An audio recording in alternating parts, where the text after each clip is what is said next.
Hey everybody, Steph here, and today I just want to do a quick video on mindset. And this is not about fixing mindset because I feel like there is so much information and videos out there about fixing your mindset. Everybody putting pressure to fix that mindset. And I really think that we are focusing on the wrong thing. Today I want to offer you a reframe and 3 things to keep in mind when you think about mindset. All right, so like I said, I think there's so much pressure on fixing your mindset as if there's something wrong with it. The danger of this is it can become its own discipline and something that you feel like you need to do before taking action on your dreams and goals. But I want to actually offer you a reframe. Instead of fixing your mindset, I want to invite you to be with your mindset. And when I say this, I mean a few things. So number one, I think this is about not rushing to fix your mindset, but being curious and being open to figuring out why you're thinking the things you're thinking, where does that come from, and diagnosing the problem versus the mindset. So what I mean by this is, for example, let's say you wake up this morning and the first thing that you think when you wake up is, today is gonna suck. Instead of just like, no, I can't think that, today's gonna be amazing, force yourself to fix it, I would actually encourage you to just sit with it for a minute and just be with your mindset. Why'd you wake up with that thought? Is it because you woke up with a headache because you only got 3 hours of sleep? Well, now maybe it's more about figuring out how you can get better sleep. Or is it that you're thinking about all the things that you have to do, all the commitments that you didn't want to make, that you felt forced to make and you made, or you were going to have a free open day, but then you felt pressured to say yes to people's invites. And so now now it's more of a boundaries thing. So that's something you can actually work on, is setting your boundaries and holding your boundaries.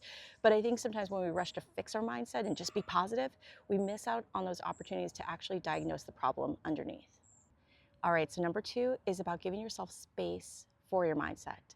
Now, this is extremely important. I've shared this example before, but I think it's like, when you do a triathlon, and if you're doing it out in the open water, you have to spot for the shoreline. If you put your head down and just swim continuously, you have the danger of making your path longer and wider and harder and adding significant meters to your race. So you want to swim, sure, you want to focus on the work, but you also want to come up for air. You want to look and spot the shoreline and make sure you're going in the right direction. And it's the same thing for mindset. I would highly recommend that every day you spend at least 10 minutes in silence. And this can be 10 minutes journaling. This can be 10 minutes even just sitting in silence. It could be wall staring, where you just honestly stare at a wall for 10 minutes and just let your mind wander. It could be 10 minutes where you daydream and imagine. It could be 10 minutes of meditation, prayer, whatever works for you.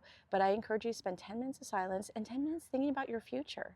Where are you headed? Where do you want to go? This is the way you spot the shoreline and make sure you're still moving in the right direction.